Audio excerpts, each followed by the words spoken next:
کیا ہونے جائے گا اور کس طرح جو ہے وہ حالات کو بہتر بنایا جائے گا؟ حالات تو کسی کو سمجھ نہیں آ رہے ہیں، لانے والوں کو سمجھ نہیں آ رہے ہیں، عوام کو سمجھ نہیں آ رہے ہیں، جو آئے ہیں ان کو بھی سمجھ نہیں آ رہے ہیں۔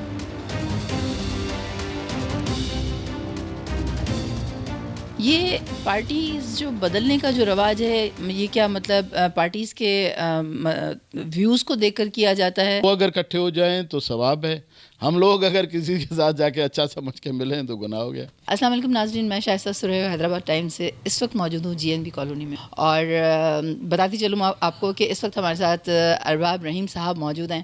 ان سے پوچھیں گے کہ ان کی کیا خیالات ہیں جو آج کل کی سیاسی صورتحال ہے اس کے بارے میں بھی، الیکشنز کے بارے میں بھی، اور آنے والی صورتحال کے بارے میں۔ جی السلام علیکم۔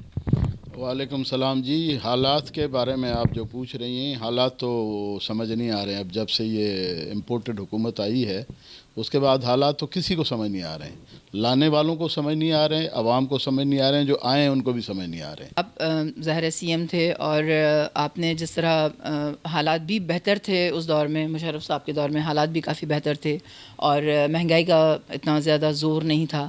یہ اچانک سے جو مہنگائی بڑھی ہے اور آئی ایم ایف کا جو ایک ٹریک سامنے آیا ہے کہ یہ معاہدہ ہوا تھا، پھر وہ معاہدہ سامنے بھی آیا، اس میں وہ چیزیں اتنی تھیں بھی نہیں جو کہ پھر ریورس کر دی گئیں کہ جی نہیں یہ معاہدے کے تحت ہی ہم چل رہے ہیں۔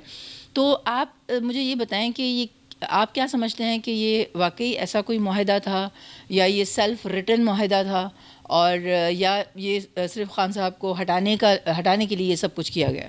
تھوڑا سا بیک گراؤنڈ میں ضرور جاؤں گا مشرف کے زمانے سے۔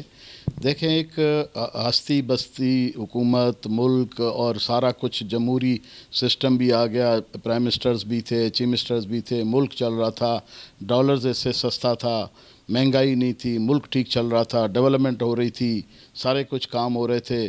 افغانستان کا مسئلہ بھی اس وقت پیدا کرتا تھا، پھر ان کو کنڈیشنز پہ ڈالا گیا۔ اب مشرف صاحب کی گورنمنٹ چلی، ان کو کہا کہ جی آپ بے نظیر صاحبہ سے ایگریمنٹ کریں، ان سے وہ کریں، اس سے زبردستی وہ کونڈولیزا رائس اور فلانا اور یہ ایگریمنٹس اور دبئی اور فلانا، وہیں سے ملک ڈی ٹریک ہوا۔ اس وقت یہ مافیاز باہر سے جو بیٹھی ہوئی تھی پھر واپس آ گئیں۔ پبلک بھی جو کہ اچھا حکمران بیٹھا ہوتا اس وقت ریئلائز نہیں کر رہی ہوتی ہے، وہ تیری یاد آئی تیرے جانے کے بعد۔ ای وی ایم کے بارے میں پوچھنا چاہ رہی تھی میں۔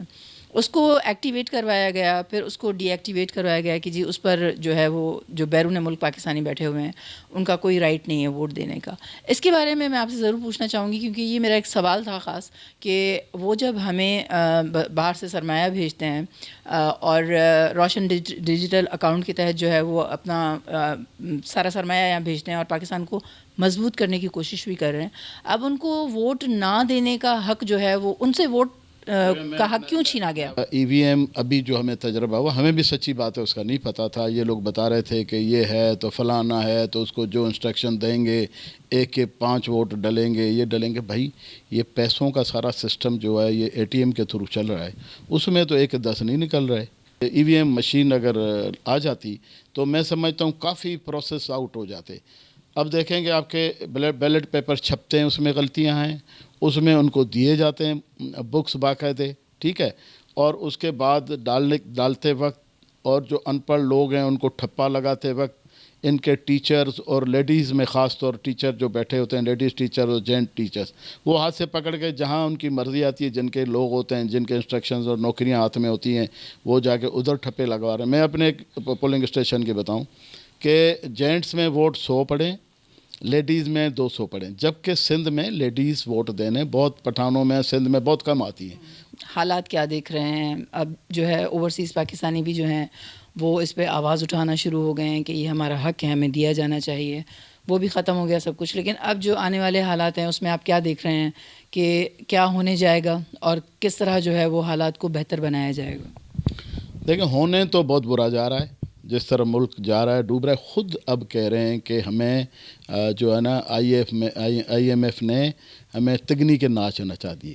اور بھائی آپ ان کے کہنے پہ آئے، ان کے آدمی ہیں، آپ کو تگنی کے ناچ، ان کو چاہیے ہی یہی تھا کہ ملک کو ڈبو کے پھر ان کو بھی تگنی کے ناچ نچائیں گے۔ ان کو تو ویسے ہی تو ناپسندیدہ تھے، اب ان کو بھی تگنی کے ناچ۔ اگر آپ کو تگنی کے ناچ نچانے تھے تو آپ کیوں آئے بھائی؟ آپ چیلنج کیوں قبول کیا؟ آپ ملک کی سوچیں بھائی، چھوڑیں اقتدار کی سوچوں کو، چھوڑیں آپس کی لڑائیوں کو. مجھے تو یہ بھی ہے کہ اگر یہ لوگ کوئی بہتر ڈیسیشن کریں، اب ان کے ہاتھ اتنے رنگے ہوئے ہیں، کوئی بھی حکمران ان کو چھوڑ نہیں سکتا. ہاتھ اتنے مطلب معیشت کا بیڑا غرق کیا، کرپشن اتنی کی، پیسے ان کے پاس ہیں. اگر کوئی کہتا بھی کرپشن کے پیسے میں پکڑتا ہوں، وہ تو یہی پکڑے جاتے ہیں، پھر چیختے ہیں تو پولیٹیکل پارٹیز. تو یہ مسئلہ ہے. ادروائز تو میں کہتا ہوں خان صاحب، ورنہ تو جیسے باقی ملکوں میں ہوا ہے نا، کیا وہ ٹروتھ کیا کہتے ہیں اس کو، وہ آپس میں کر کے جان چھڑائیں. ان پیسے جو گئے وہ گئے، آگے کی بات کریں. میں تو خود اس بات پہ پہنچا ہوں کہ یہ پیسے نہیں نکلنے. خان صاحب گئے تھے، رشیا گئے تھے، اور پھر یوکرین کا ایک سلسلہ چل پڑا. یہ واقعی ایک چائنا اور رشیا بلاک کے ساتھ جا رہے تھے؟ اگر رشیا نے اس وقت یوکرین پہ حملہ کرنے کا سوچا تو اس کو خان صاحب کیا کر سکتے تھے؟ ایک انٹرنیشنلی پروگرام بنا ہوا تھا خان صاحب، اور خان صاحب نیوٹرل ماحول پیدا کرنا چاہ رہے تھے. ترکی کے ساتھ بھی بات کی، مسلم بلاک، مسلم امہ. خان صاحب نے جو مسلم امہ کے ملک بلائے تھے جس میں چائنا بھی آیا ہوا تھا، تو یہ خان صاحب نے ایک بڑی ہمت کا کام کیا، اور یہی سبب بنے خان صاحب کے جانے کا. یہ پارٹیز جو بدلنے کا جو رواج ہے، یہ کیا مطلب پارٹیز کے ویوز کو دیکھ کر کیا جاتا ہے، یا پھر یہ سوچ کے کیا جاتا ہے کہ اس میں ہمارا کوئی مفاد ہے؟ دیکھیں، میں نے تو اپنا مفاد نہ آج تک نکالا ہے نہ کیا ہے. مجھے یہ بتائیں کہ پارٹیز اپنی لائن چینج کریں تو اس کو لوٹا کہیں گے کہ نہیں کہیں گے؟ جو گالیاں دے رہے تھے آصف زرداری کو، وہ آج کٹھے بیٹھے ہیں. جو مولانا فضل الرحمان، جو لیفٹ اور رائٹ کی پارٹیاں کٹھے ہو گئے، تو اس میں کوئی حرج نہیں. ہم لوگ ضرور دیکھیں، دنیا میں ہوتا ہے الیکشن سے پہلے یا اپنے اس میں، جیسے ابھی میں اگر الیکٹڈ ہوتا عمران خان صاحب کی پارٹی سے، اور جس طرح سے ابھی لوگوں نے فلور کراس کیا، تو یہ اس کو لوگ برا مانتے ہیں. الیکشن سے پہلے جو سمجھ آئے، جہاں سے آپ کو سمجھتے ہیں کہ میرے ساتھ یہ اچھا ہے، یہ ہے وہ، تو اس میں آپ کر سکتے ہیں پارٹی. مگر یہ بھی سوال پھر پارٹیوں سے بھی پوچھیں، وہ کیوں لائن چینج کرتے ہیں؟ وہ جب ان کے ایک مینیفیسٹو الگ، ایک سوچ الگ، اور ایک لیفٹ ٹیسٹ، ایک رائٹ ٹیسٹ، اور ایک پرو اسلام اور اینٹی اسلام.